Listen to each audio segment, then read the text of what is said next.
when you focus less on exercise, more on movement, you open your mind up to see all of the different ways that you could move your body. And so you're more willing to show up for that. Plus, movement just sounds good. It feels good. If you're varying things up and you're moving in a way that you actually enjoy, like you're just going to show up for that and be more consistent. And it's consistency that compounds over time to get you more results. Welcome to the Life Coach Baker podcast. I'm Nicole Baker, life coach for perfectionists who want to set goals and actually follow through with them. I went to my first personal development seminar at the age of 1. Yes, I was quite literally born into this industry. But by 15, I started to implement this mindset mumbo jumbo I'd heard so much about, and it worked. As a recovering perfectionist myself, I've been able to set goals that are way out of my comfort zone and achieve them by doing things imperfectly, without self-judgment, and without the fear of their opinions. And now I help others to do the same. So if you are capital D done feeling like a hostage to this a-hole called perfectionism, then this show is for you. My goal is for you to leave each episode with tactical action steps that you can start to implement in your life now. I may be in my 20s. I may have the voice of a sassier Cinderella, but I've been doing this personal development-ish since I was a toddler. So let's dive in. What is up, sweet, beautiful friends? Welcome back to another episode of the Life Coach Baker podcast. Today, I am sitting down with Abbie Stasior, who is a health and wellness expert, like just absolutely powerhouse in the health and wellness world. But we're not just talking about health in the physical way. One of the things that I love about Abbie is that she's all about making health very sustainable. Perfectionists, that's important. She's not about saying like, okay, crash diet or, cleanse or anything like that. She's all about like, can you do this forever? And that is really the motivation behind everything she does, which, speaking of which, she's not only just about the physical health part, like I teased us a second ago. We also dive into the mind in health as well. And she explains it so beautifully, so simply. I think that's very important because a lot of this can be very overwhelming. We hear the word health and it's like 45,000 different components. And Abbie's just a brilliant, brilliant woman at just chunking things down. So before we dive into the meat, I want to remind everyone that the Empowered Entrepreneur, which is a live virtual summit, I am doing this Friday, November 4th, and tickets are on sale right now. And we actually just added some payment plans as well. So for those of you who don't know, the Empowered Entrepreneur is, like I said, a live virtual summit helping new and intermediate entrepreneurs master the 4 foundations of business. A lot of the times when we're first starting a business, it's so overwhelming. There are so many different aspects. Do I build an email list? How do I get clients? Do I just post on social media and everyone shows up? That's got to be the ticket, right? I cannot tell you how many times I have heard that one, let me say. And we, meaning me, Amber, and Wendy, and Sabrina, the 3 other coaches that I am collaborating with on this, we saw this problem and in so many of our clients, so many members of our community, and we were like, what can we do to not only make this as accessible as information as possible, but as tactical as possible? And so that's when the Empowered Entrepreneur was born. So we're going into the 4 different areas of business: mindset and productivity. Yes, you guessed it. That's my section. Email marketing, how to build a lead generation that not only brings in email subscribers, but also turns those email subscribers into customers. We're also talking about systems and automations. That's Sabrina's wheelhouse. And I want to touch on this really quick because a lot of people, especially at the beginning, they're like, what is systems? I have no idea what that is. Systems is the back end of your business working for you so you don't have to. It is productivity 101. I will say this: when I started becoming more productive in my business was when I put up all my systems in check. I wish wish I had done it sooner because it would have saved me years of time. It would have saved me so much like hitting my head against the wall and trying to like remember how to do certain things and like what's the automations behind this. And it was such a headache. And Sabrina is all about making them simple, simple, simple, simple, simple, and demystifying them, which I think is really, really cool. And then last but not least, we have Amber, who is our sales expert. She is also going to be talking about money and how to make more of it, both energetically, which I think is extremely important. And a lot of people skip that step and wonder why their business is not making money. Not only energetically though, but also how to get people off of Instagram or off of email lists and into a sales call, and how to close on that sales call from a place of service. We've all had those icky sales feelings, and Amber is so not about that. So if you have ever had like, oh God, now it's time for the pitch and I'm really scared, I don't like saying how much I'm charging, or I'm really nervous, this is for you. Just alone Amber's talk would be well worth it.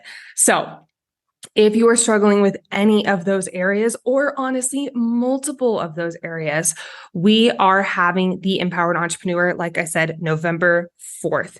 If you cannot make it live, don't you worry your pretty little head. We have the replay available for a minimum of 30 days if you do general admission, and 90 days if you are doing VIP. So like I said, we just offered some payment plans for both tickets. We want to make this as accessible as possible to you guys. And of course, if you have any questions, hit me up. Let me know. I've had a few people reach out and be like, hey, like I'm nervous about this, or I'm curious about that. And we've actually added things to the Empowered Entrepreneur based off those questions. Here's an example.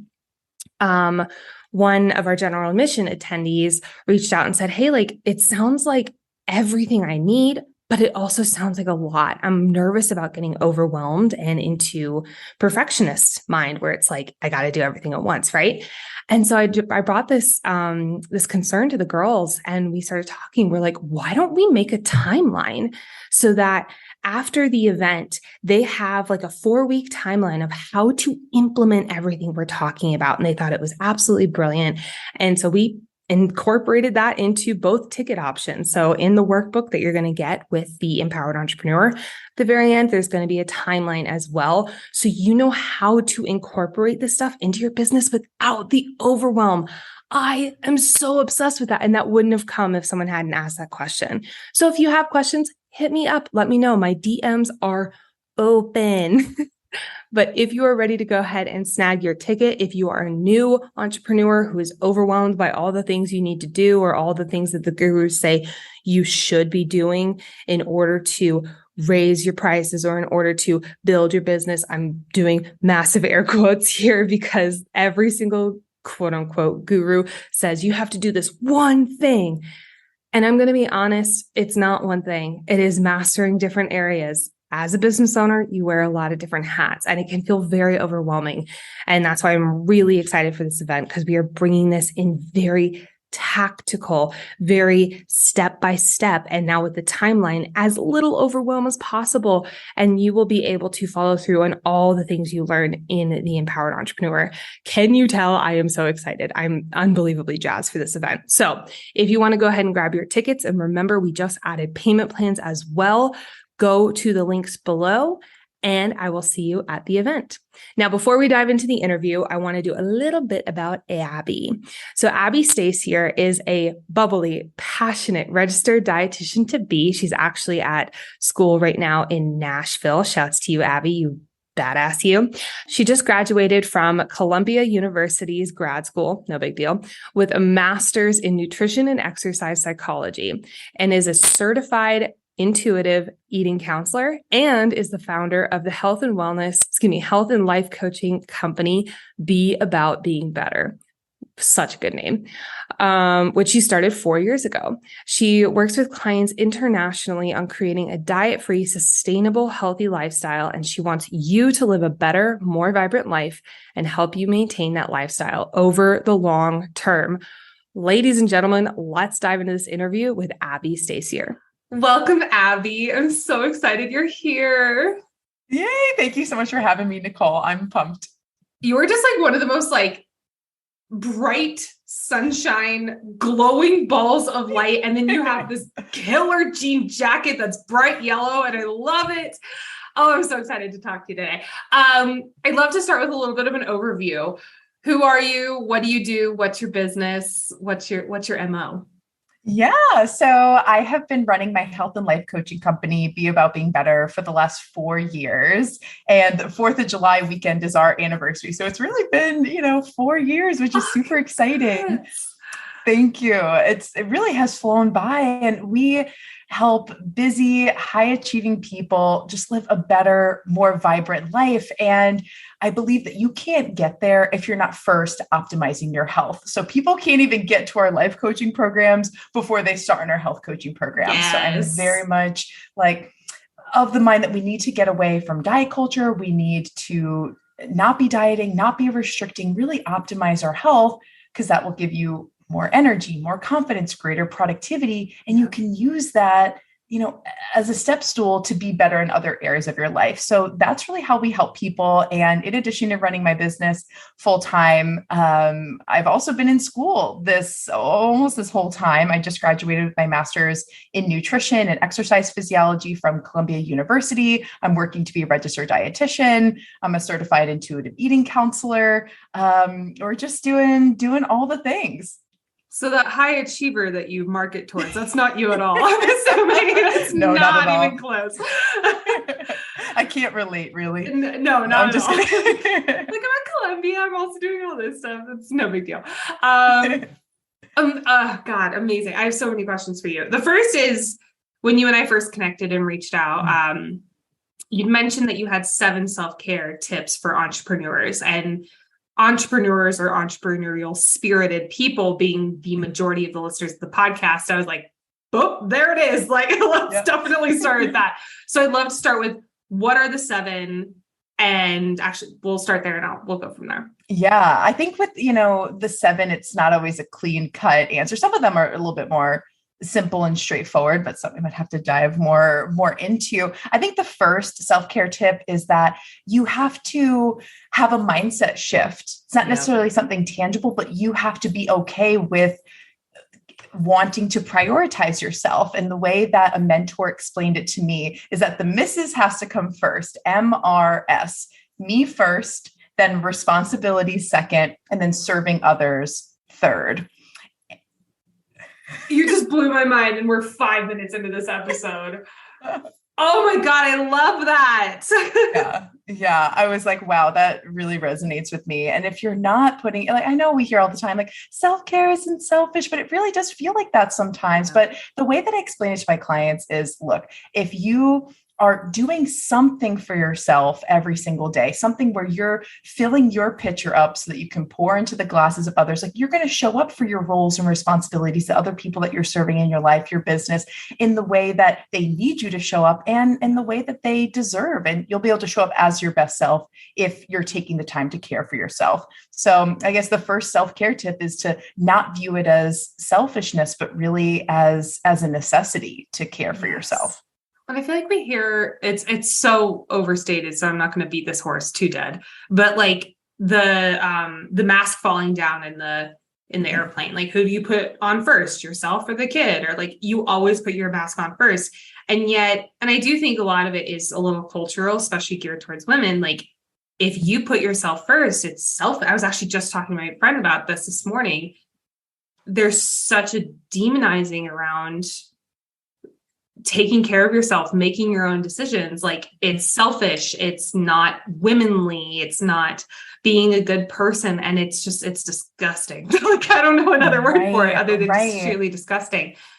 I love that mindset's your first one. That is like, that's so unexpected. And yet, of course, that's the first one, right? Keep going. This is so good. Yeah. Okay. Second one is that you really have to have solid morning and evening routines. And I think a misconception is that people think a morning and evening routine needs to look like a CVS receipt where it's just so long, checking all the boxes. But it's just got to be, a few very intentional things that make a difference, that are generating the feelings that you want to feel, the things that you want to generate starting at the first commitment of your day. So you have to start and work backwards. How do you want to feel starting your day? Is that energized? Is it confident? Is it empowered? Is it at peace? Is it ready to go? Like, what are the buzzwords for you?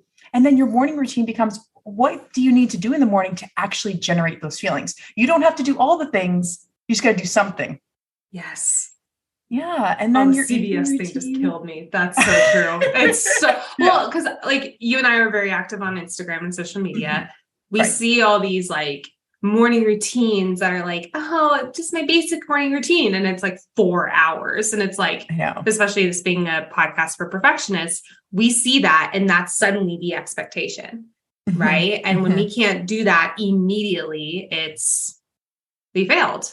When that's so not the case. I love your exactly. And then when you feel like you failed, then you're not going to do anything for you, because you're like, what's the point? I can't do all of that. So I'm going to do nothing. Exactly. So that's really, really one of my other tips that we'll get to that, but just to harp on the evening routine too, because I think so many people focus on the morning. The evening routine really becomes, okay, what do I need to do in the evening to best prepare for the morning? So there's like 2 parts of the evening routine: preparing for the morning, making decisions beforehand, laying out clothes, packing your lunch. Like, I know it seems inconvenient, but it will make the morning more seamless. And then it's like, what can I do in the evening to bookend my day, to wind down? Like, what can I do for me? Once the kids are in bed, we've unplugged from social media. What can I do for me? Can I pause real quick? What are your morning and evening routines? Oh, I love my morning and evening routines. And I think if you're not that excited about your morning and evening routine, then you need to revamp it. You really need to redraft it. Yeah. Like you need to feel like the main character. So I get up, and I'm in my studio apartment. She literally looks like a Disney princess when she's describing. This is like the best thing. Like arms clasped together. I do this. I love it. Oh, keep going. It's so good. I love but it helps me generate all of this energy. Yeah. Like it's, it just helps me be my authentic self, because I do what I want to do. For me, I get up and I right away get ready for my workout if it's a workout day. And I'll start listening to music. That really helps me get up in the morning. Not necessarily listening to a podcast, but music definitely makes me feel like the main character. I'll go get some sort of movement in, whether that's, a walk around Central Park. Like, I'm really lucky to live so close, or just going to the gym. I'll get some sort of movement in. And then I come back and normally either, start breakfast, or sometimes I'll wait on that, but I have so much energy after working out. I need to harness that. So, sometimes depending on what I'm making for breakfast, because I'm very much into intuitive eating. So it's like whatever I'm feeling. I don't always have to cook it right away. If it's a smoothie, it's pretty quick, but I'll definitely prioritize journaling. I read, 10 pages of my personal development book. I read, and I save fiction for the evening. So I kind of split up what I'm reading. I'll do my 5-minute journal. I'll read a couple pages in my Bible. I have a small gratitude journal. So it doesn't take that much time. And when I don't have a lot of time, I'll just do the 5-minute journal, kind of skip everything else. But I really do at least carve 20 minutes out to just kind of go through each of those things. I've really streamlined it, but I used to journal before I worked out, but this is something I always tell clients is you have to be in tune with your energy. Like for me, it was like I would have too much energy after working out. Like I needed to harness it. And when I was working out, after reviewing my day, I was just constantly thinking about what else I have to do. And I was speeding through my workout and not being present. So now it's like, I can be fully present when I'm working out and then come back. What am I grateful for? Harness my energy. What are my 3 priorities for the day? Have breakfast and then pretty much dive into work after getting ready. Awesome.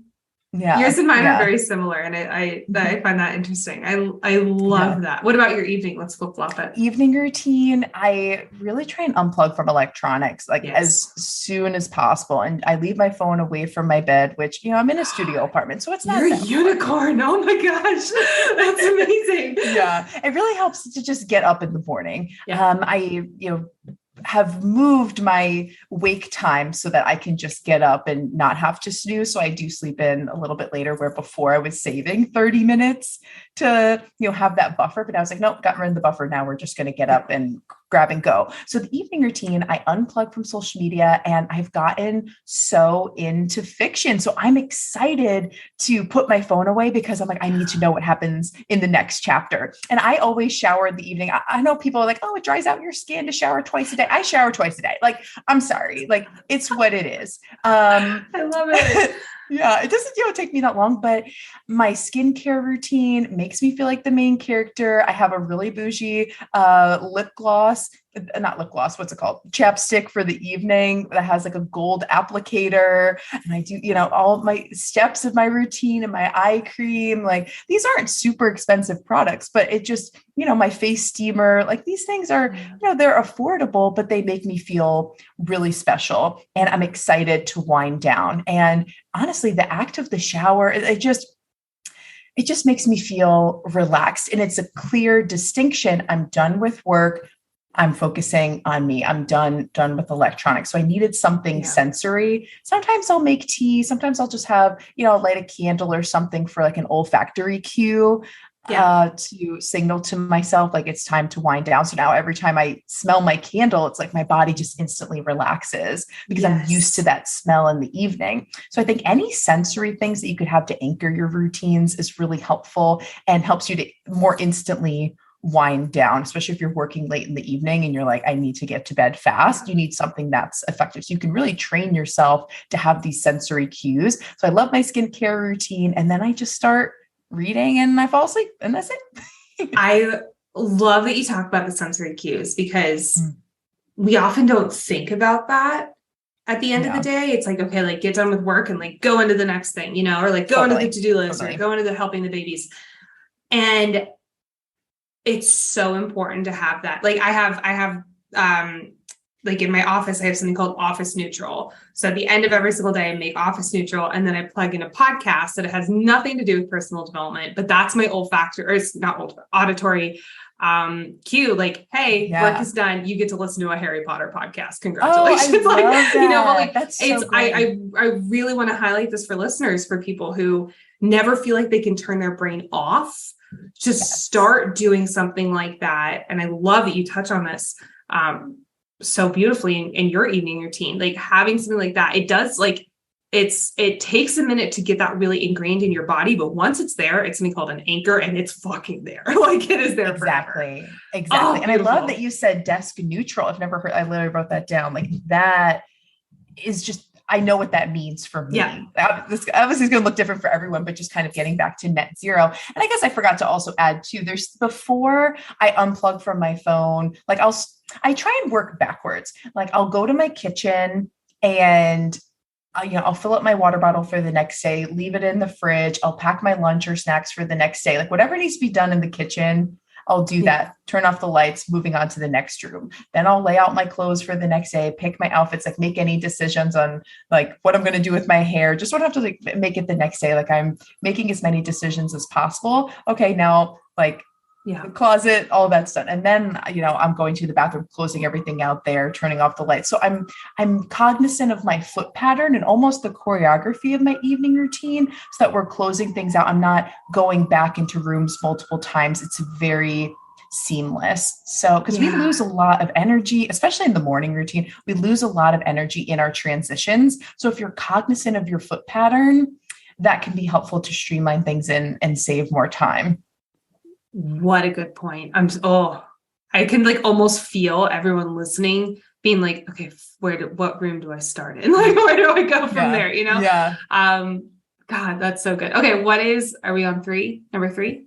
Yes. Okay. So next one is I know I just said I fill up my huge water bottle. I wish you could see it was over there. It is a huge gallon water bottle, but everyone needs to be drinking water like it is their job. What's your brand of water bottle?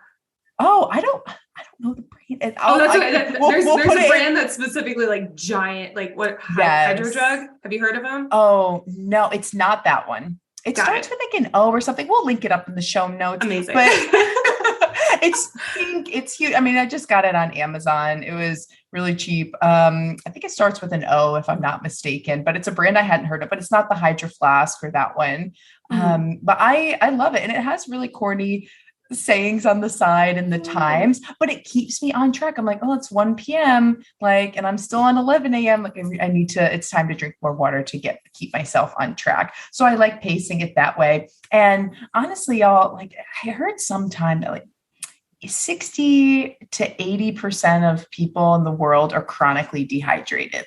Dehydration is a problem. You're not going to be able to think properly. You're going to be distracted. You're going to be out of touch with your hunger and fullness cues. You're going to be craving different things because your body's looking for energy. So your eating patterns are going to be out of whack if you're not hydrated.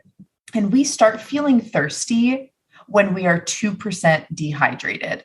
And just for perspective. What? Yeah. I'm so sorry to interrupt. That blew my mind. Yeah. Yeah. And 15% dehydration is fatal. So it's a problem. My heart stopped beating. Yeah. I think people don't realize when you're thirsty, your body's sending you signals I need water. I'm seriously parched. And we need that to function properly. So honestly, if you care about your business, you care about showing up your best, you need to be drinking water. Yeah. It's as simple as that. It's a decision you just have to make.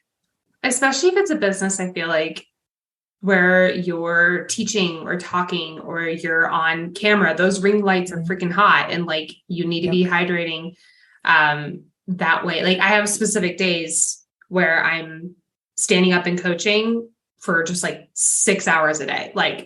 Straight. And I love them. They're some of my favorite days. But on those, I try to go through a glass of water per client. And so in between calls, I'm sprinting to the bathroom, but I'll notice that day I am so freaking hydrated, way more than the days that I'm just sitting at my desk and doing the content creation. So that's so interesting. Yeah. And I think it's helpful to have those certain checkpoints, like you said, to remind yourself to drink water, different cues, because it is, when we're busy and we're distracted, it is hard to remember. So that's why I have a huge water bottle that is in my line of vision. I can't put it in my backpack. I have to carry it because it's so big. So, but that's a choice I've made to have such an excessive water bottle. And it's a great conversation point. People are always talking about it and starting conversations with me. But you could have checkpoint, okay, after each client, I'm going to drink a glass of water, or with each meal, I'm going to drink a glass of water, or set reminders on your phone to go off every couple hours to remind you. Sometimes we just need that extra push notification, and that's okay. But I think having either those checkpoints or some sort of reminder can be really helpful to get into the habit of it, so that you're drinking at regular times. Gorgeous. God, I love these. Yeah. Keep going. Okay. Good. Next one is that you have to heal your relationship with food. I think your relationship with food can be very telling of what your other habits are, or maybe even some mindset, I don't want to say pitfalls, but maybe some beliefs that you need to change, and just where your values and where your priorities are at. And so you have to break up with diet culture. You have to stop restricting yourself, stop depriving yourself. You need to eat regularly. You need to fuel yourself, and you need to slow down and savor eating, and really value that as, that is working on your business. That is working on yourself, slowing down, eating, taking a moment to have a mental break from whatever you were working on, and refueling yourself. It's so important. I'd love to expand even more on this one, because especially this audience is filled with perfectionists and recovering perfectionists. This tends to be a very hot button topic. What are some signs or some patterns or habits that people might have, and they might not even realize that they have a distorted relationship with food?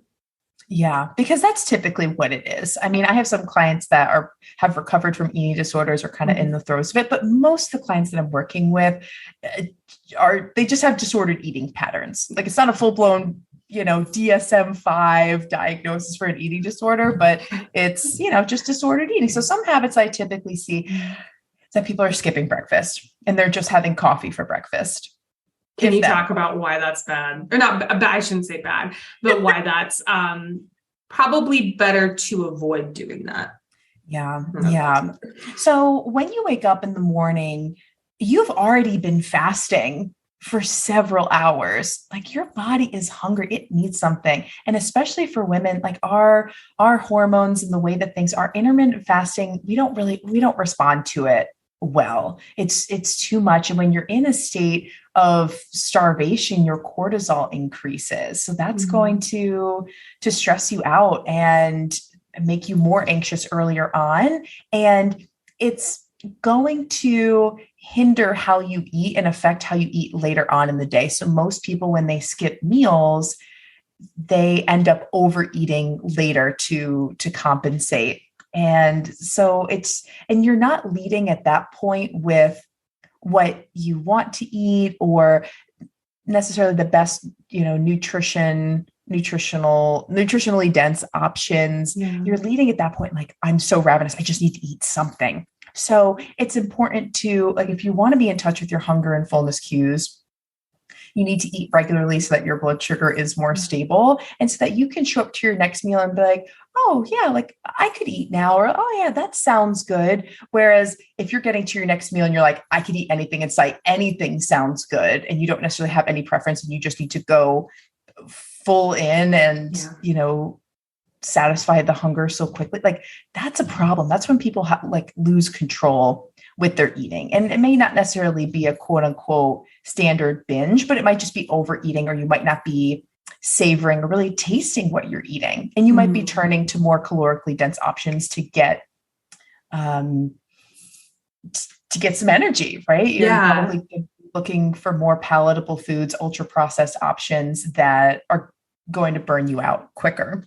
So that's something that I see. And then another thing I see is that people are labeling foods as good or bad, or healthy or unhealthy. And it's not just busy entrepreneurs that are doing this. I mean, we're in diet culture. So many people do this.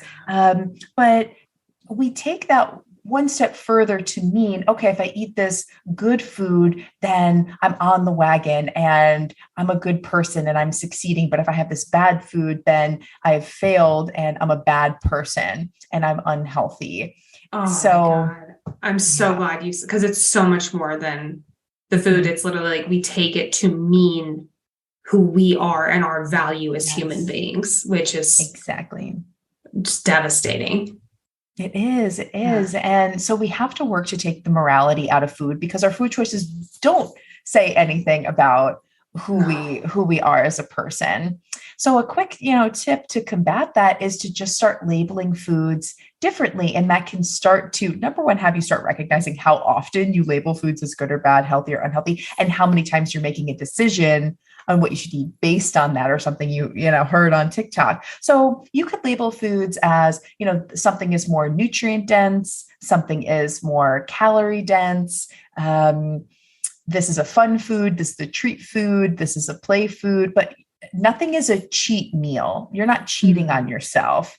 And even if something is more calorically dense, like those foods still have a place in our diet, in our nutritional profile for a day or a week or a month. And there's foods that you're going to have more frequently, and there's foods that you're going to have less frequently, but we don't need to cut anything out 100%. Obviously, with the exception of like gluten if you have celiac disease, right? Let's maybe not do that.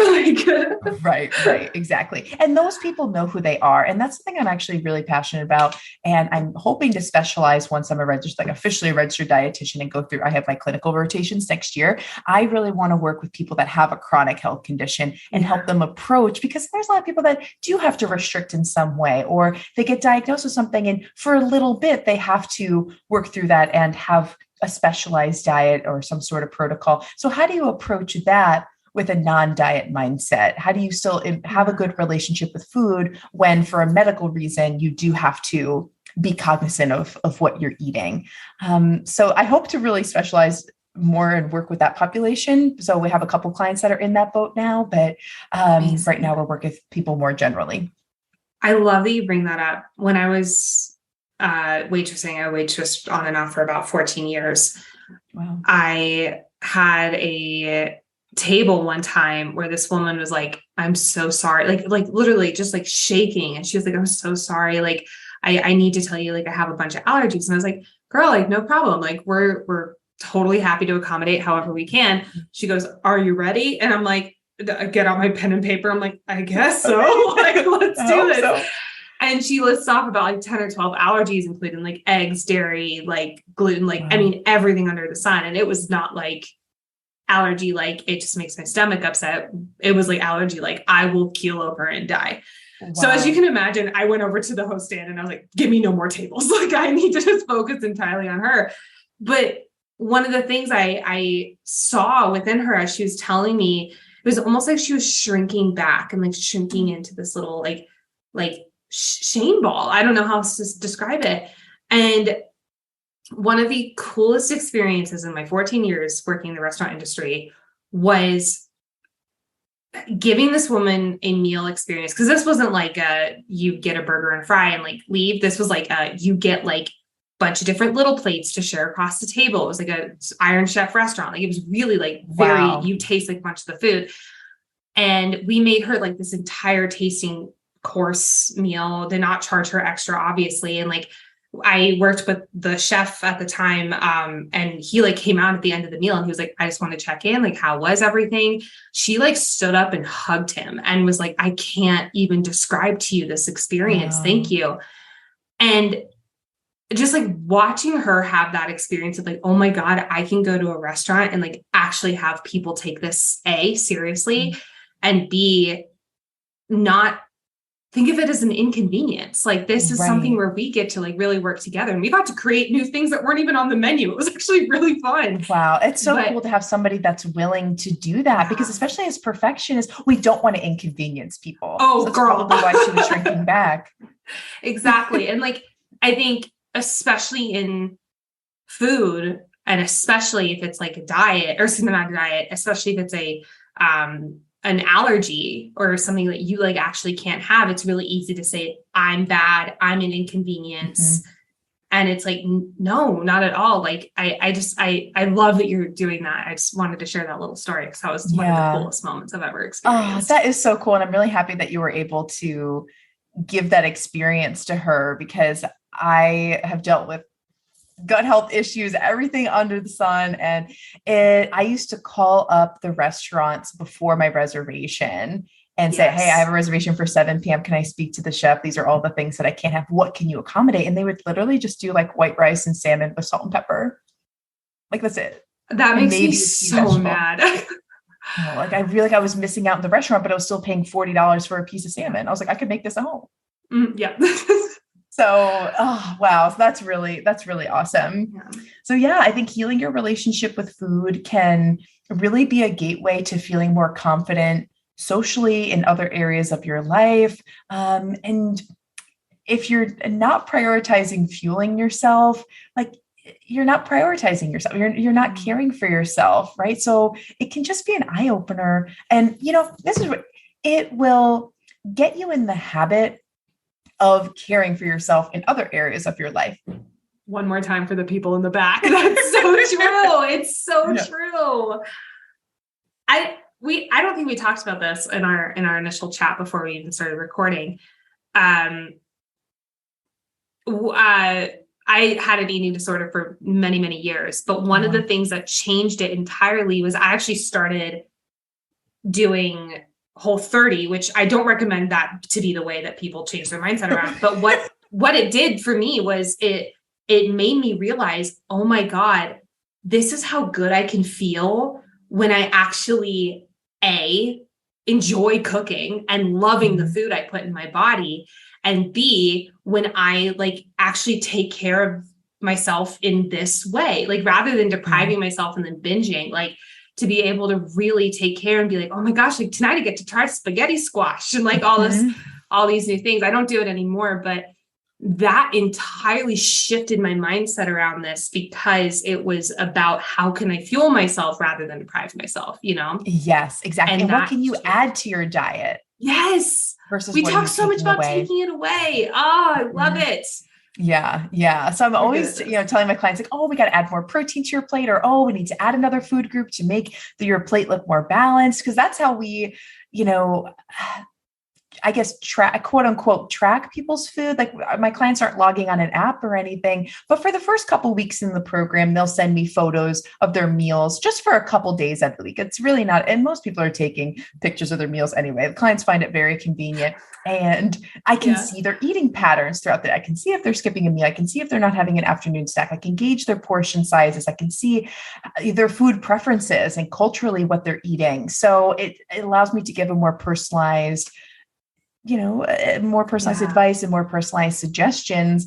And they can tangibly see, okay, what can I add to my plate to make this better? What can I add to my day? And we're not restricting, we're not taking anything away. So it's really a really helpful mindset shift. And for someone who's in that struggle where they have a really difficult relationship with food right now and doing it on their own, like healing that relationship on their own really doesn't seem to cut it.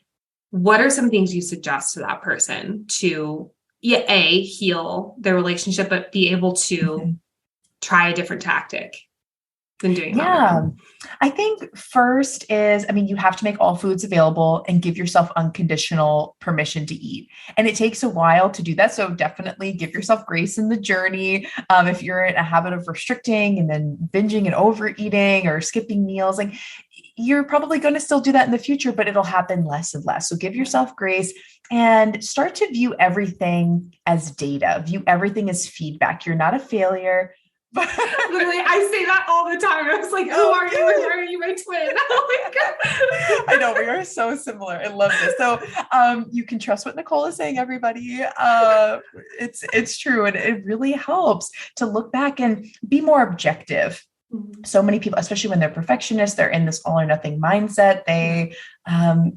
It's just, everything is a catastrophe and it just spirals with negative self-talk and you can really go down these negative rabbit holes. But if you're able to, stop yourself before you go down that and look at things a little bit more objectively, it's like, no, I didn't fail, but there are some opportunities for growth. Here's what I did well. Here's what wasn't so hot. Here's how, if I was in that situation again, I could do things differently. And you just course correct for the future. And again, changing your language, not labeling foods as good or bad.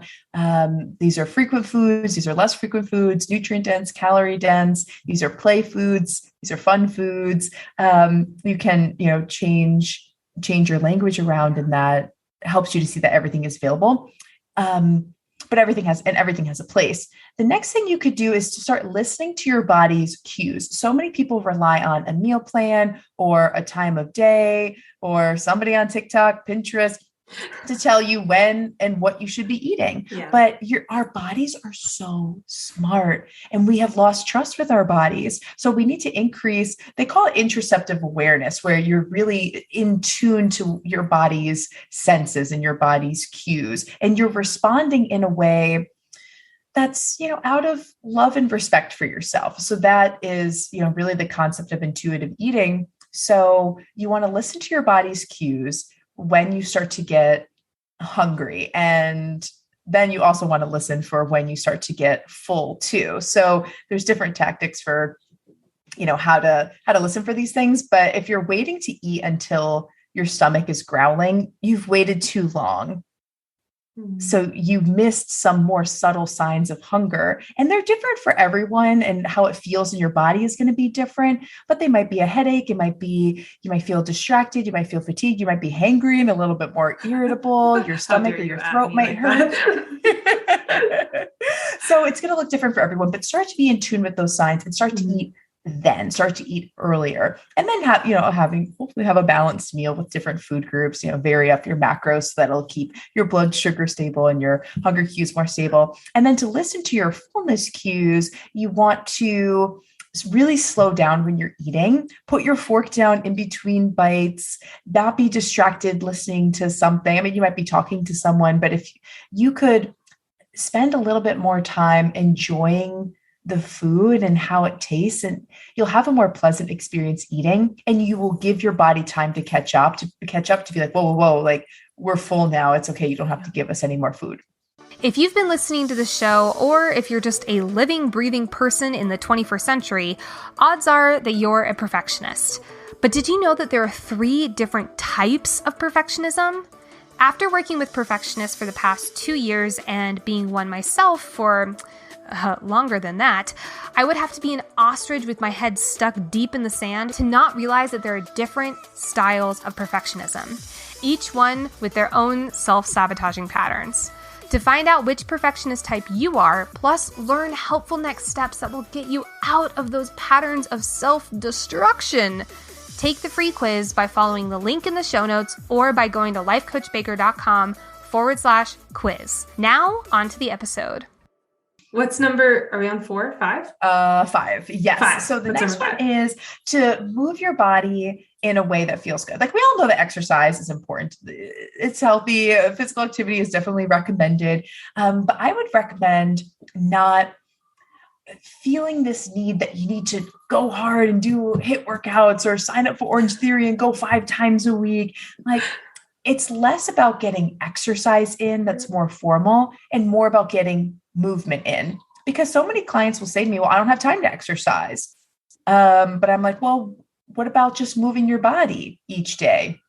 And they're like, well, I guess I could go for a walk during my lunch break, or I could stretch before bed, or I could do a 5-minute yoga video or abs, or I could at least start a workout for 15 minutes and then see what I do or see what I have time for and go from there. And I'm like, so it just, when you focus less on exercise, more on movement, you open your mind up to see all of the different ways that you could move your body. And so you're more willing to show up for that. Plus, movement just sounds good. It feels good. If you're varying things up and you're moving in a way that you actually enjoy, like, you're just going to show up for that and be more consistent. And it's consistency that compounds over time to get you more results. Literally retweet everything you just said. It's so true. And like, I feel like we see on Instagram, on TikTok, on Pinterest, like, we see these ways you should be working out. It has to be weight training. It has to be running. It has to be whatever. And I will say this, I did not start enjoying working out until I found running. And then I started getting into triathlon training. And then I was like, oh, I actually need to do a lot of weight training because my body is fragile. And like, it just, you find your groove in it, but I feel like there's so much like pressure and then the fun sucked out of it, and I love that you talk about like finding ways to enjoy it. Like, and I think that it can be as simple as sitting down with a piece of paper and be like, what are some ways I can move my body that actually make me excited? And start with that question and then try them. Right. It could be pole dancing classes. Live your truth. I actually did one. It was fun. I believe it. Wait, oh my God. I love it. What are some, to build off of that, what are some other ways, that you enjoy the movement that might be some ideas that people aren't thinking of? I love dancing. I grew up dancing. I was classically trained in ballet for 14 years. Holy moly, girl. Yeah. Yeah. And I was going to go to college for dance, but then we switched to neuroscience. Like, it was a long story, but I was like, I can't really make a long-term career out of this. And I want to do more than just dance. So, it's a hobby now. So I actually, after this, I have a ballet class scheduled. I go Tuesday nights in the city. Wait, what dance studio in the city? It's a really small one on the Upper West Side, Bridgeford Dance. But I have to, dance at Gibney's. I've done, the Broadway Dance Center. I, kind of bop around, but Bridgeford Dance is what I do on Tuesdays with actually a couple of friends that I grew up dancing with that also live in the city. So we've just kind of kept the tradition going. And so I love that. And even in between, like, I have a ritual now that when we sign a new client for our academy, like, I always, dance to the same song after and, celebrate them and, celebrate this, sale in the business. And so I think having it doesn't always have to be a formal class that you sign up for. Sometimes it's helpful because it's like, okay, I paid for the class. Like, I have that accountability. I have a set time. I have people that I go with that are expecting me to be there. So I think that can be really helpful for people, but also I can put pressure on people too, or people feel bad if they can't make it or something comes up. So, that's why you got to loosen it up a little bit. So I'm like, okay, I can always just dance here and dance to my favorite song. It doesn't have to be a formal thing, but I can still move my body in a way that feels good. I love it.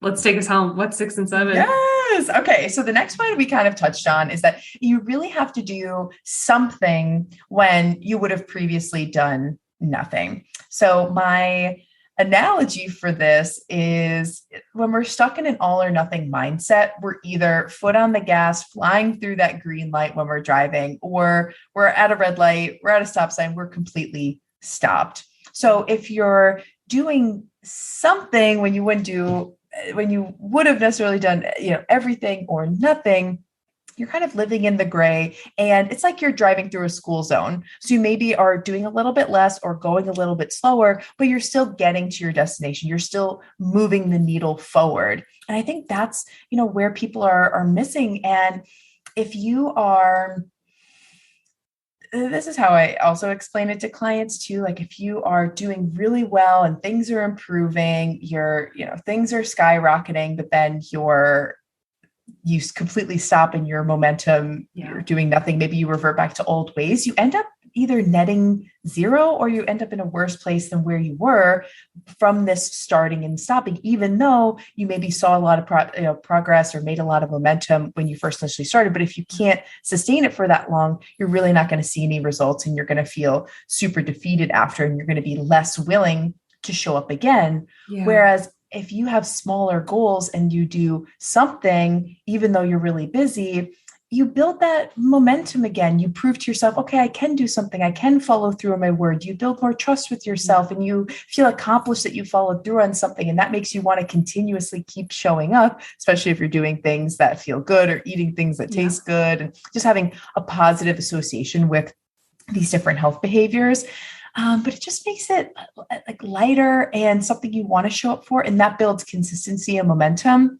And that's really what you need to see results long-term. So I think make the goal smaller, make it fun. And when you would typically do nothing, if you could do something, you're really going to be on this ascending path. It's not linear. You're going to have peaks and valleys, but when you zoom out, you're in a better place than where you were 6 months ago, a year ago. Literally nailed it on the head with a hammer. Like, I always think about like the tortoise and the hare, who won that race. It's always the tortoise. And are you a Tim Ferriss fan? Do you know Timothy Ferriss? Oh yeah. I've listened to a few of his podcasts. Yeah, he's great. I'm going to send you a podcast episode after this. It's with Hugh Jackman of all people, but he talks about something called the 85% rule. And it has become my way of life since that. But it's about this idea of rather than pushing it 100 or nothing, it's going 85%. And he talks about how they discover this. I'll send you the podcast episode. It's really good. But that would be great. I love that you touched on that, because that's so important. Yeah, so important. And I'm sure that, you talk about that concept a lot too, is just how do we make the goal smaller so that you follow through and you start to build trust with yourself again. And then lastly, I could talk about this concept forever. So if we want another podcast episode, if your audience is asking for it, I can definitely talk about it in more detail or send resources. But one secret that I think has really helped me be successful in business and successful with my health is optimizing my period health through cycle syncing. Are you familiar with this? No, tell me more. Okay. I am. Everyone, pull up a chair. Let's do this. Let's write it down. I'm obsessed with cycle syncing. It's amazing. So, where should I start?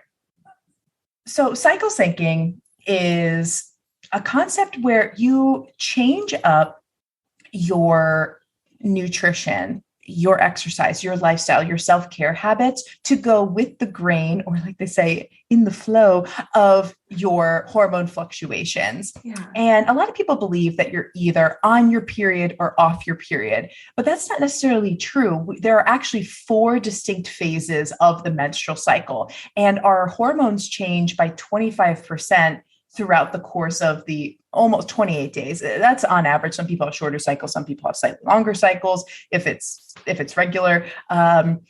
So it's a little bit different for everyone, but on average, 28 days. But 25% that your hormones are changing, and there's so many hormones involved in our menstrual cycle, it's really significant. So it really doesn't make sense to be exercising the same way, eating exactly the same way, doing all the types of, the same self-care when our body is asking for different things and like just functioning physiologically in different ways. Do you know if it's different for people who are on pills or like IUDs or something like that, where their cycle stops? Yeah. Do you know if it's a different statistic or anything like that? So if you Asking are, well, the hormone fluctuations would be different because they artificially change your hormones when you're on a form of synthetic birth control to be a certain pattern to prevent pregnancy. So it would be different fluctuations than they are naturally because you're trying to prevent pregnancy, but it's still very set and intentional. Now, where birth control comes in, the synthetic hormonal options, most people are prescribed that or go on a form of hormonal birth control because they have adverse period symptoms, nausea, vomiting, excessive heavy flow, irregular periods, or too light of a flow, or too frequent periods, crazy acne, really bad cravings, painful period cramps. Like there's so many different adverse period symptoms. Those are not normal. I mean, yes, during your period, you are shedding your uterine lining, but it really should just be a light discomfort, not something where you have to take off work for because you're in so much pain and you're just like, writhing in fetal position in your bed. So I've had so many clients tell me that they have to take days off from work every single month if their period doesn't fall on a weekend. And I'm like, that's literally losing you money. So it's in your best interest to be optimizing your period health. So, a lot of people are prescribed birth control to combat these adverse period symptoms. But the thing is, the birth control is just artificially changing your hormones to mask the symptoms. It's not fixing the symptoms. It's not getting to the root cause. So you still have the hormonal imbalances that are causing those adverse period symptoms. But the longer that you're but it's, slippery slope because most people, especially, our generation, they are on hormonal birth control for years, almost like over a decade. Some people. So it's, so the longer that you're on hormonal birth control, if you have these hormonal imbalances, I mean, the worse these hormonal imbalances get and the harder that they are to treat. So it's no surprise to me that our infertility rate is, 1 out of every now 7 women struggles with infertility. I'm not surprised. I mean, we just have these hormonal imbalances. It's really heavy. I talk about this a lot on my TikTok, so definitely check it out. But good news, there's hope. Even if you're on hormonal birth control or you're not, it is still beneficial to cycle sync because naturally this is how you balance your hormones and treat those adverse things. And if you ever decide to go off of hormonal birth control, this will help smooth out the transition. So most people, when they just go cold turkey, sometimes it takes them 6 to 9 months to get a regular period back, where with my clients that are cycle syncing, that we wean off with their choice. I just provide them the information they choose. They talk in conjunction with their doctor if it's the best thing for them. But that's up to my client if they choose to do that. Either way, I'm going to, support them in whatever they want to do. So, but the ones that go off of it in the context of our program, I mean, they get a regular period back most of the time in 1 to 2 months. Wow. Yeah. So what are the 4 cycles and how do you adjust accordingly to each of them? Yes. Okay. So there's 4 phases. So right after you're done bleeding, like once you're done bleeding, then you enter follicular phase. So that's where I like to start the cycle. Some people start it like when you first start bleeding, but I start once you're done bleeding, you're in follicular phase. This lasts about 7 to 10 days. Naturally, you have more energy during this time. And I think most women know that. Like once I'm done with my period, you feel like a cloud's been lifted. You're like, okay, the sun is shining. Exactly. Yeah. So we're more, even if you're an introverted person, you're more naturally extroverted during this time. So this is a great time to do things socially. RSVP, yes, like really get out there, and it's a great time to batch content. It's a great time to go on dates. It's a great time to try new things, brainstorm new ideas, new directions for your business, a great time to goal set, just all things new. Yeah. And when it comes to nutrition and exercise, because you naturally have more energy during this time, it's a great time to get cardio in, lift heavier weights, heavier volumes, and push yourself more in workouts. And because it's a good time to try new things, if you want to try a new form of exercise or go to a new class or a new studio, new form of movement, you just naturally have a little bit more confidence to do that during this time. And with nutrition, our metabolism for the first 2 weeks of our cycle slows down a little bit. So you want to keep foods light. So saute foods, steam foods, you can have raw vegetables during this time. A lot of citrus is good. And I can send you the link to my cycle syncing freebie for people to Please, I'd love to check this out. Yeah. So it goes through all the different foods and things. We don't have to go through everything now, but keep foods light, essentially. Then the next phase is ovulation phase. This is our fertile window. Normally it's about 3 to 4 days if you're regular, but obviously, for fertility purposes, give yourself a little bit of a buffer. That's our fertility. I mean, my clients are mind blown. They're like, I thought that I could get pregnant all month long. I'm like, no, it's literally just these 3 to 4 days when you're in your ovulatory window. Obviously give yourself a bit of a buffer. Yeah. So ovulation phase is an extension of follicular phase. So you have even more energy than you did. And because of fertility, we are the most magnetic during this time. This is when we want to mate. So pheromones and hormones, like everything, we are just super attractive during this time and really magnetic, specifically to the opposite sex. So we are, just attracting people. So it's a great time to ask for a raise, have a difficult conversation with a partner, go on first dates. Like you're just really magnetic during this time and just more confident, even if you're an introverted person, a little bit more extroverted. So this is where I batch all my content. It's great that it's lining up now that I'm in, follicular going into ovulation, filming this podcast episode right now. Like you just feel more on and ready to go. So again, light foods. And this is the best time of the month that our body can handle endocrine disruptors or hormone disrupting substances. So it's the best time to, have some alcohol or, processed foods, caffeine, chocolate, things like that. Our body handles it better at this time. And exercise. This is when you really should be lifting the heaviest loads, doing the heaviest cardio, things like that. And doing the most front-facing things for your business. So great time for sales calls, great time for batching content, great time for, doing, interviews, speaking gigs, coaching calls, things of that nature, filming content for your course, like whatever it is, great time during ovulation. So then, and that's why, I feel like this is the best kept secret, which I want to be spreading the secret because I have aligned my business with this format. So I'm, batching more content during these times and saving other projects for the second half of my cycle. So this is when things start to change a little bit because yes, there's 4 phases, but you really could split things up 2 and 2. So we have follicular and ovulation first half. Now we're getting into luteal phase, which is also our PMS phase, and it lasts 10 to 14 days. So this is our longest phase. I know. So with the hormones, the first half of luteal phase mimics follicular phase because your hormones are up, going up.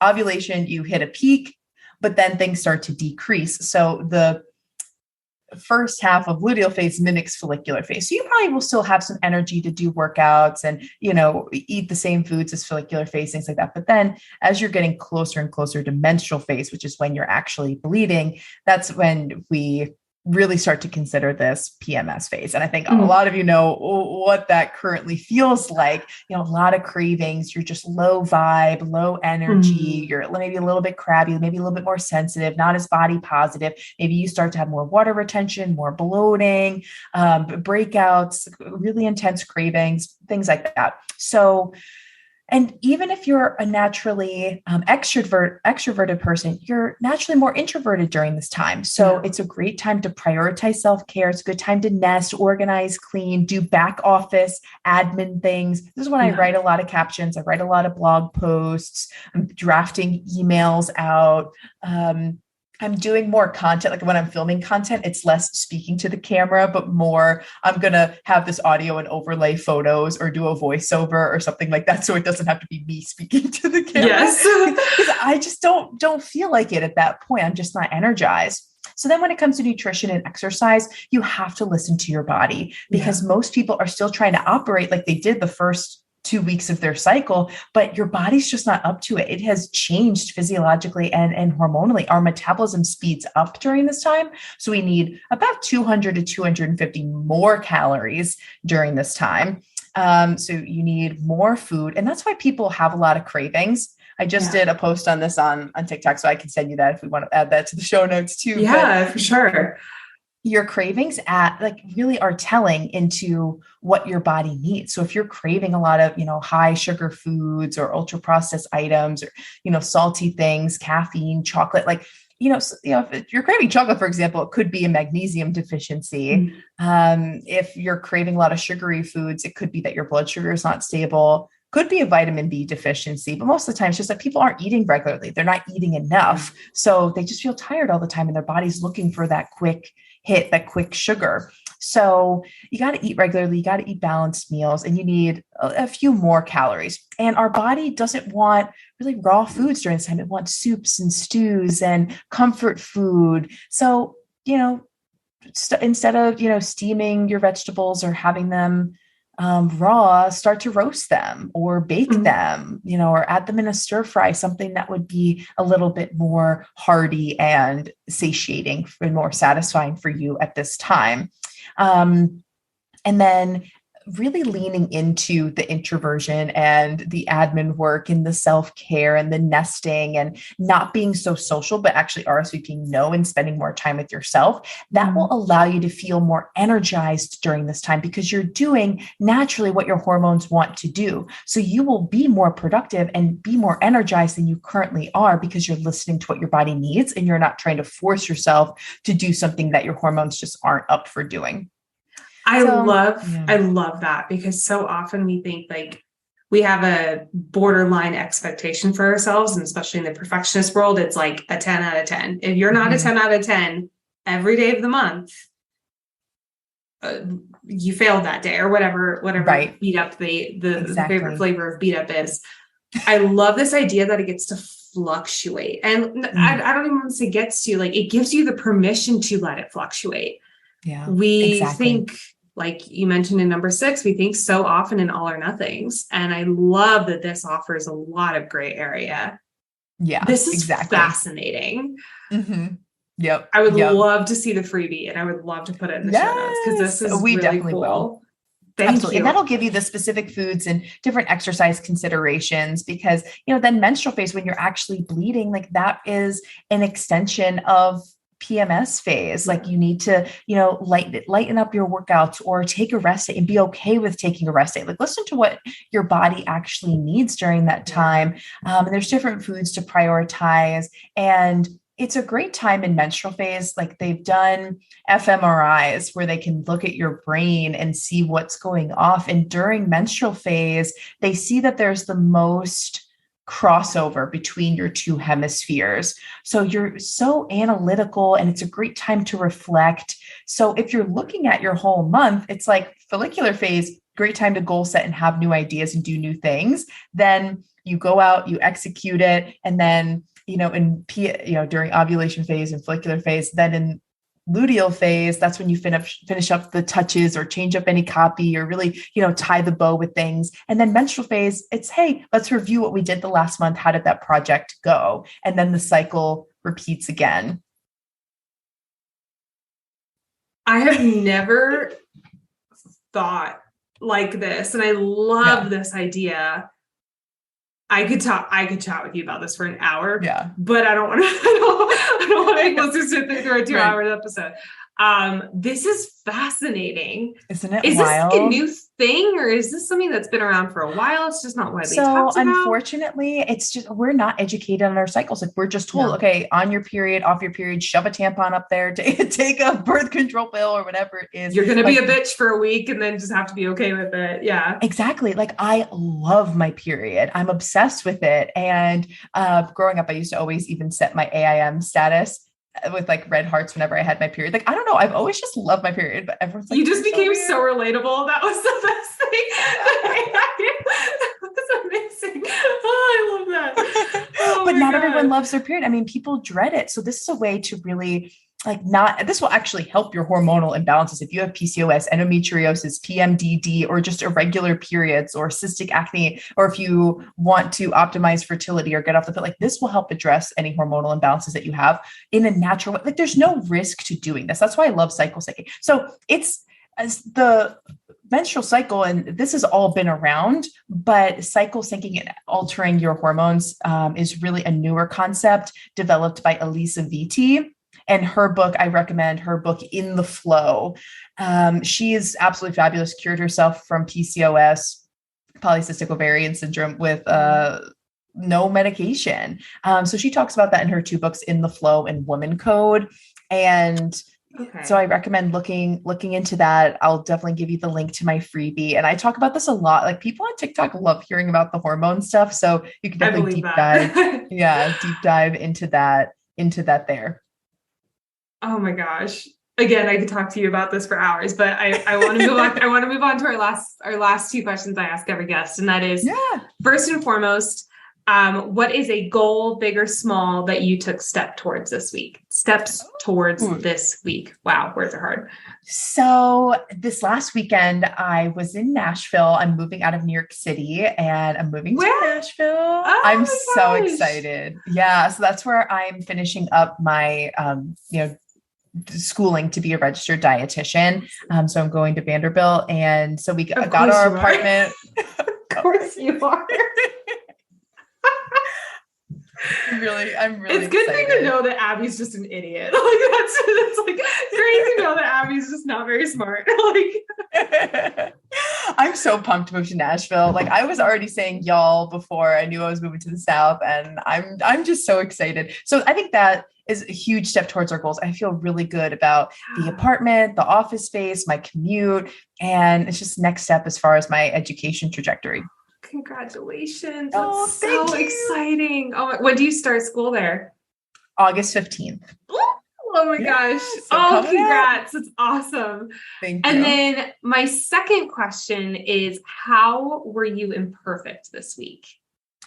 So in Nashville, finding an apartment, especially in the summer, it's a roller coaster. So stuff was flying off the market as we're there, as we're touring it. I'm like, oh my God, so it's just an emotional roller coaster, trying to find things and moving to a new state and everything's new. So I probably emotionally ate a little bit more than I would have liked, but trying not to view it as failure, just trying to view it as feedback. And I think I could have prepped better and brought more snacks on my trip so that I had a protein bar or, I don't know, just some other things to, keep in my purse to eat on the go so that I wasn't letting myself get so hungry on top of the emotions and then just eating anything in sight. So I think I could have planned some better snacks for my trip so that I wasn't, eating out of necessity or emotion. I remember when I was on Whole30, because I did it on and off for about 3 years. Wow. There's this time in the first 15 days where you go from just going about my day to I'm going to eat someone's head off in 45 seconds. It is 0 to 60 in 3.5. And I learned that if I didn't have snacks with me, like almonds or something that just kind of filled me up quickly, I would become a raging bitch, like a horrible human being. No. And my sweet, wonderful fiance was finally started packing almonds in his pocket. And he was like, here you go. Like a little chipmunk. Like, yeah, right. You just take one. Oh my God. It was not a fun day. Poor but you learn from those experiences though. It definitely, I mean, still to this day, I'm not even doing Whole30 anymore, but still to this day, in my gym bag, I'll have like jerky or a protein bar or something like that. That's just because after a workout, I'm working with a personal trainer right now who's trying to kill me apparently, but like she has me doing like these like a lot more heavier workouts. And I realize if I don't immediately eat something after, I'm just like exhausted, like super tired. So starting to pack little snacks in there. Like we don't think about it. We don't think that far ahead, but it's so good to like, you always feel like such an adult. And so put together whenever you do think that far ahead and you're like, good thing old me thought to bring some almonds. Like, this is great. Exactly. You feel so accomplished. And then last but not least, Abbie, where can people find you? Yeah. So Instagram and TikTok, same handle, ABBIE.Stasior, Stasior. Definitely check me out. And if you're interested in seeing, how you can get support, if you need, personalized support and how to dive into this, definitely take my quiz and see which one of our coaching programs can be for you. Awesome. And probably by the time this comes out, you'll have a new special thing to plug in there at that point involving the microphone in front of you. Yes, we definitely will. Podcast in the works, y'all. Not so launched yet, but we will. Yeah, I'm very excited. Abbie, thank you so much for being here. This was awesome. Thank you so much, Nicole. This was so much fun. It's a really great experience. Thank you. I mean, I know her bio says bubbly and passionate, but I can just like feel her bubbly and passionate. Like we recorded that interview quite a while ago and I can still like feel that energy like wafting around me.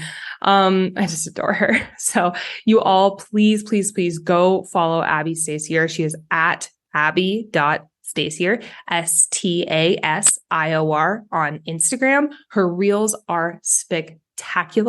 They're like the perfect mix of funny and inspirational. I absolutely love it. And since recording this episode, she has actually released a new podcast. It is called Be About Being Better with It, which is just spectacular. And it is available anywhere you listen to podcasts. Now, if you guys enjoyed this episode, rate it.